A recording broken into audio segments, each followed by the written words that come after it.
In the summer of 2020, I flew nonstop from Newark International Airport to Phoenix, Arizona.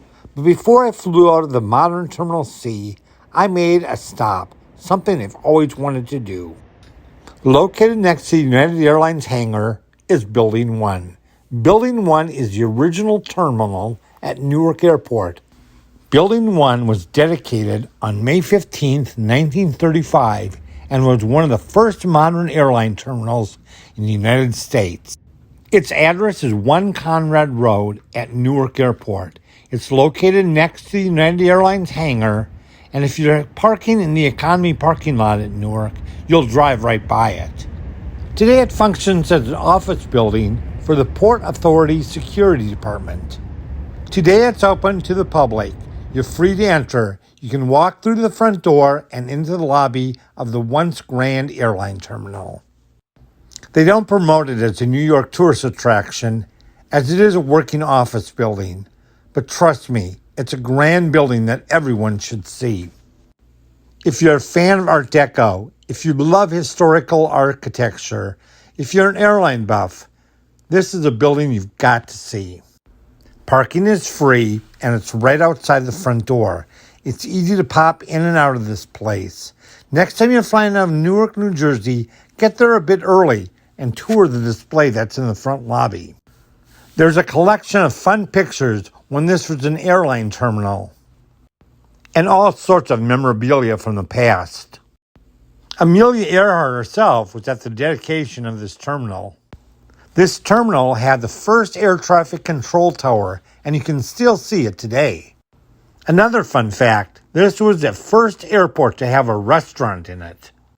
It truly set the standard for all airline terminals to follow. Here's another fun fact. In 1934, when the terminal was built, it cost $700,000 to build. But when it was renovated, it cost $6 million to renovate it. Let's just look around a little bit.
In 1934, Gorky did 10 murals for the terminal as a WPA project. Out of the 10 murals, only 2 remain. They were painted over, and 2 were restored, and 8 were destroyed forever. Who would paint over these masterpieces?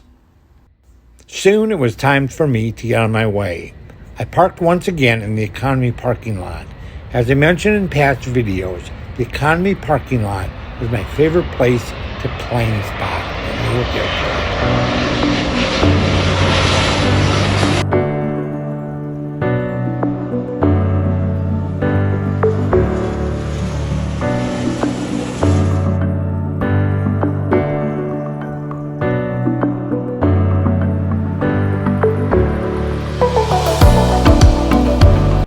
Once again, I'm in United's Terminal C at Newark Airport.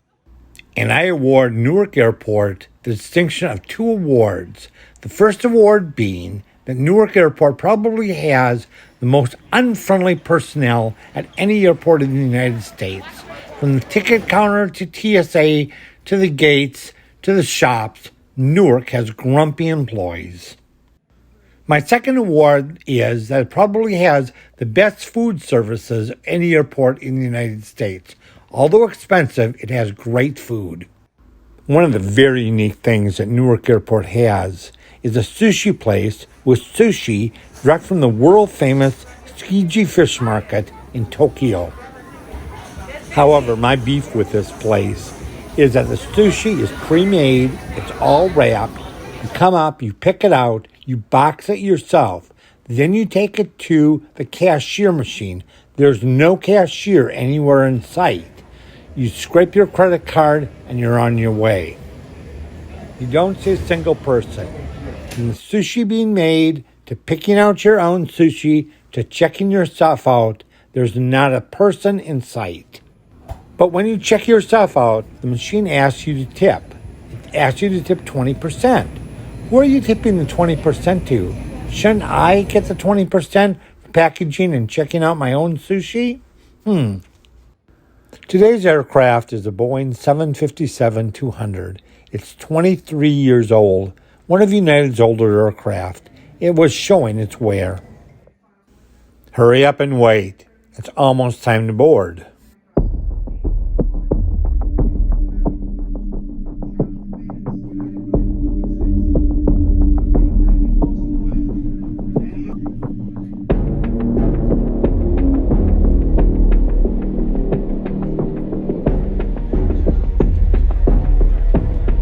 Soon I was in my seat, a 757-200 Polaris seat, usually used on transcon flights.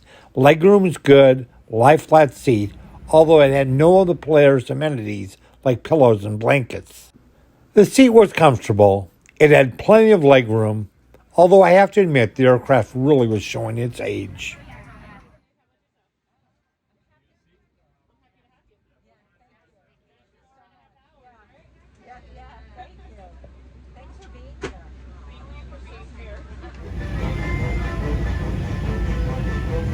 If necessary, an oxygen mask will drop from above your seat and ceiling compartments in the lavatories. If a strap appears, pull down on the strap to access your mask. Firmly pull the mask to extend the plastic tubing and start the flow of oxygen. Place the mask over your nose and mouth, slip the elastic band over your head, and tighten the straps. The bag may not inflate while oxygen is flowing. Make sure your mask is secured before helping others. There's no more pre-flight cocktails, just a bottle of water handed to you. I really wonder if these pre-flight cocktails will ever make their way back. I've said it before, the bean counters have really diminished the airline service and have blamed it all on COVID. Also, the hot towel service is gone. In its place are these sanitized wipes handed out. I really wonder if the hot towels will ever make a comeback on United. The one thing I will say is this flight crew was phenomenal. I've taken 3 United Airlines flights in the past month, and all 3 flights, the flight crews have been absolutely stellar.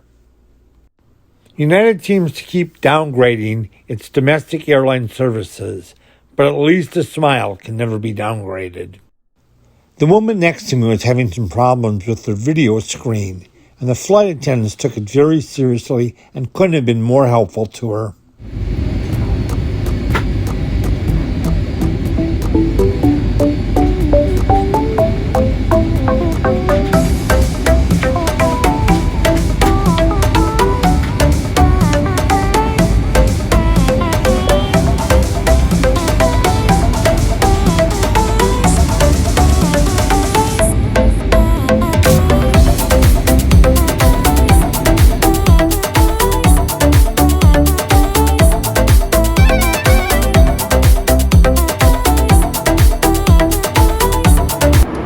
United does have a lot of older aircraft like this one. They also have a lot of newer aircraft. And they just announced one of the biggest orders of new aircraft, modernizing their fleet for the future. So we went like asking to dance, and then we could turn sing the song. They re-routed us. I don't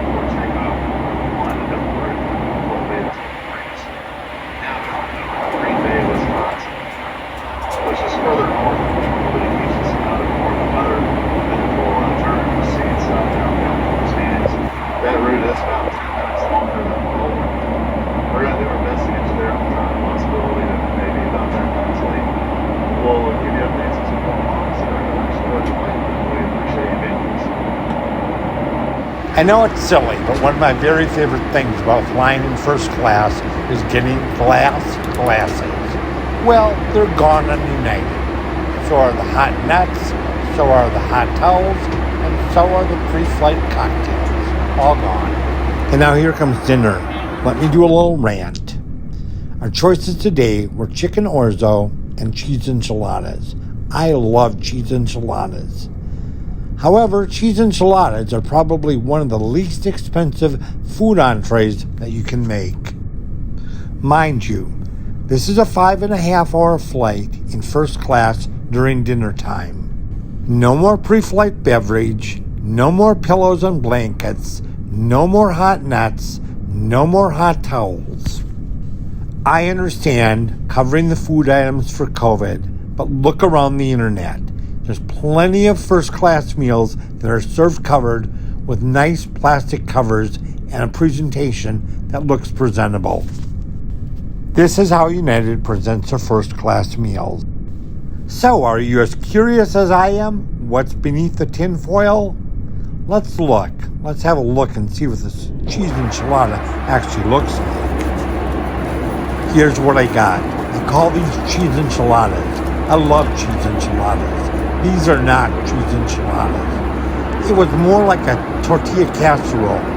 I will admit it tasted good, but boy, it looked awful. Hooray! At least United still gives out cloth napkins. They also still give out metal cutlery. Oh yeah, and no more tablecloth laid down on your tray table before the meal's set down. That's a thing of the past. Let's just take a look at this entree a little bit more. I was in shock that something like this would be served on an airline. Also the salad was black bean salad, and it was okay. Nothing to write home about. Now let's talk about dessert. No more sundaes than it used to. This thing was part of the tray.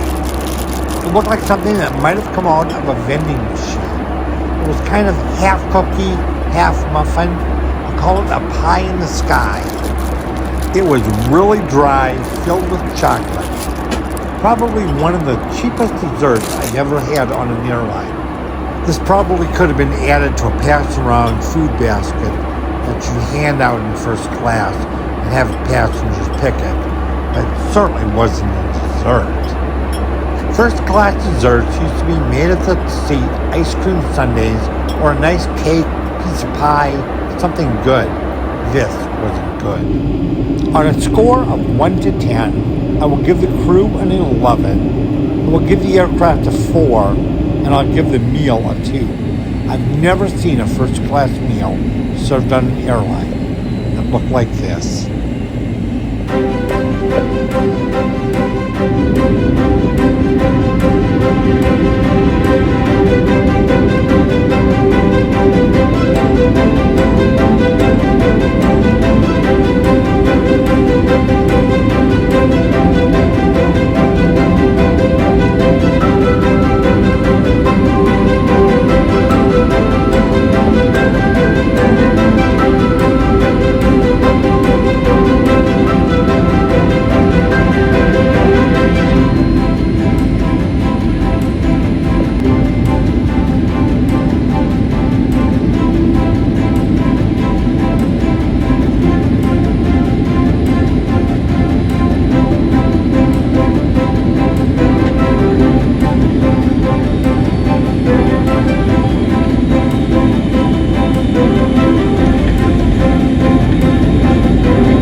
Soon we were in Phoenix Sky Harbor Airport in the middle of summer.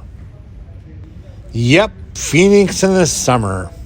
And the temperature was 110 degrees Fahrenheit. There was a beautiful sunset at the gate in Phoenix, Arizona. Here's my older 757-300 at the gate at Phoenix Airport. What will the future hold? COVID has hit us all really hard, but it's really hit the airlines the hardest. Now that you've made it to the end of the video, hit the like button. Also subscribe to my channel. I'm also at Instagram at Mr. Around the Globe. Bis bald, and we'll see you somewhere soon.